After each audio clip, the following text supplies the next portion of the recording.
Assalamualaikum warahmatullahi wabarakatuh. Bismillahirrahmanirrahim. Alhamdulillahirabbil alamin. Wa bihi nasta'inu 'ala umrid dunya waddin. Wassalatu wassalamu 'ala asrofil anbiya'i wal mursalin wa 'ala sayyidina wa maulana wa habibina Muhammadin wa 'ala alihi wa sahbihi wa dzurriyyatihi wa atba'ihi ajma'in ila yaumiddin. Amma ba'du. Dengan channel Tukang Kebun dan Kucing yang setia di sini, alhamdulillah wa syukurillah kita bisa berjumpa kembali. Dan pada kesempatan kali ini saya ingin melanjutkan bahasan kita mengenai budak angon atau satrio piningit, yaitu tentang lebak cawene dan 4 kuburan. Bagaimana tukang kebun meramu dan mengolah keabsahan kisah budak angon atau satrio piningit. Sesuai dengan judul yang ingin saya sampaikan dan saya bahas, di sini saya ingin memberitahukan kepada sahabat sekalian bagaimana cara saya menemukan seluruh informasi mengenai budak angon atau satrio piningit. Maka pada kesempatan kali ini saya ingin menceritakan cara-cara tersebut dalam bentuk mentah. Artinya informasi yang saya peroleh itu belum saya olah. Seluruhnya akan saya sampaikan apa adanya sebagaimana saya mendapatkannya. Dari yang saya ceritakan itu, harapan saya sahabat akan bisa mengetahui dan memahami bagaimana saya meramu, membaca, menafsirkan, lalu menyimpulkan segala sesuatu yang saya sampaikan di dalam konten-konten saya mengenai budak angon atau satrio piningit secara penuh menjadi sebuah cerita dengan payung judul masing-masing. Dan tentu saja hal tersebut yang menjadikannya mungkin adalah dikarenakan Allah memberikan ilmu kepada saya, memberikan petunjuk, bimbingan, pertolongan, dan kekuatan yang diperlukan sehingga apa yang saya sampaikan itu bisa sampai kepada sahabat sekalian dalam bentuk yang paling tidak utuh secara tematis, meskipun mungkin tidak utuh secara ceritanya. Mengenai lebak cawene dan 4 kuburan, informasi ini tentu dan saya cukup yakin bahwasanya sahabat tidak akan pernah menemukannya di dalam bahasan-bahasan para pembahas yang lain. Meskipun secara umum orang-orang Jawa Barat, dari mulai perbatasan Jawa Barat bagian timur hingga sampai dengan perbatasan Jawa Barat paling barat, tentu tidak akan asing dengan nama Prabu Siliwangi dan Kerajaan Pajajaran, dan dengan demikian mungkin juga tidak akan asing, atau paling tidak ada beberapa orang dan banyak orang yang mungkin tidak asing dengan akan kemunculan Sang Ratu Adil yang dulu-dulunya memiliki julukan sebagai budak angon atau satrio piningit. Lebak Cawene sebagai sebuah desa yang disebutkan di dalam Uga Wangsit Siliwangi, pernah saya bahas tentang kisah-kisah yang berkaitan dengannya, dan kali ini saya ingin menyampaikan bagaimana saya menyimpulkan tentang Lebak Cawene. Kisah ini saya dapatkan dari almarhum paman saya di kisaran tahun antara 2014, 2015, dan 2016. Di tahun 2017 kemarin, paman saya yang memberikan kisah ini meninggal dunia. Al-Fatihah untuk beliau. Amin.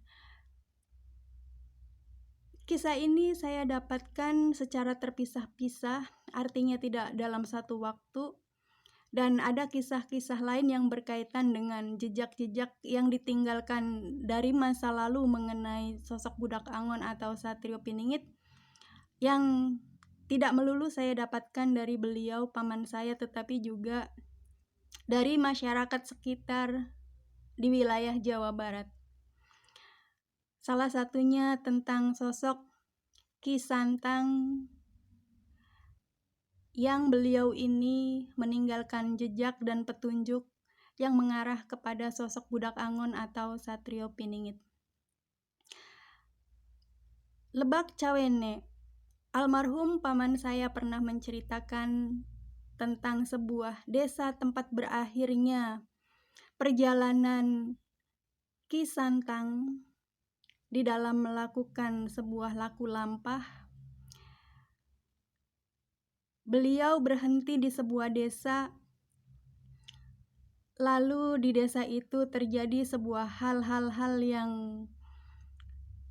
ajaib, dan pada akhirnya wilayah tersebut menjadi sebuah desa di mana pada keadaan-keadaan tertentu desa ini akan dibanjiri oleh air dikarenakan letaknya yang lebak atau cekung seperti mangkuk.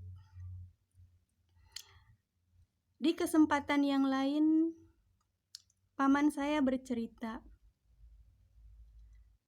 tentang 4 kuburan yang ada di desa tersebut, di wilayah tersebut. Disinyalir bahwa 4 kuburan itu merupakan peninggalan dari beliau Ki Santang. Saya bertanya kepada almarhum paman saya, apakah 4 kuburan itu masih ada? Beliau menjawab, dan jawabannya cukup saya yang tahu, hanya saja pada masa kini 4 kuburan tersebut sudah tidak akan bisa diketahui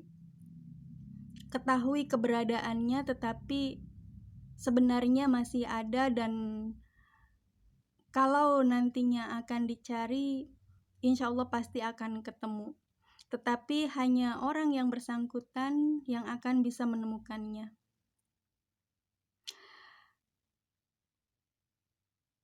Kuburan tersebut selain berada di Lebak Cawene, juga wilayah Lebak Cawene tersebut dikelilingi pada masa dulunya dikelilingi oleh kawasan hutan, yaitu hutan pudak. Tidak disangsikan mengapa memakai kata pudak karena tumbuhan ini atau pohon ini menghasilkan bunga yang berbau wangi yang identik dengan beliau Prabu Siliwangi dan juga identik dengan nanti laku lampah dari sang Budak Angon atau Satrio Piningit yang selalu melakukan perbuatan-perbuatan amal soleh yang wangi. Dan juga berkaitan dengan yang namanya harta karun, bahwa dikenal tumbuhan pudak merupakan ciri keberadaan batu permata, yaitu batu yang paling mulia, intan.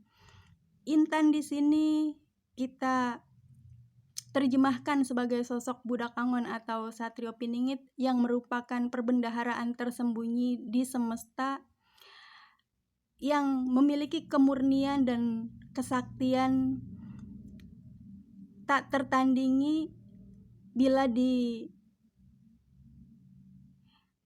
dilawankan dengan batu-batu permata lainnya. Saya bertanya kepada beliau, paman saya, apa isi dari 4 kuburan itu?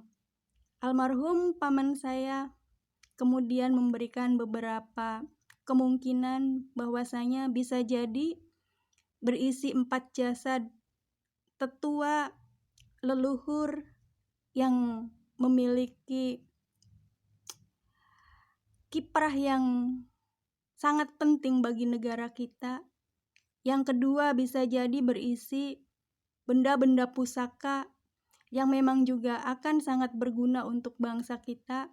Dan yang ketiga bisa jadi berisi harta benda yang juga mungkin akan berguna bagi kita semua. Demikian yang bisa saya sampaikan mengenai kelanjutan Lebak Cawene dan 4 kuburan. Mudah-mudahan bisa menjawab rasa penasaran bagi sahabat sekalian. Billahi taufik wal hidayah wal inayah. Assalamualaikum warahmatullahi taala wabarakatuh. Sampai jumpa di konten yang lainnya.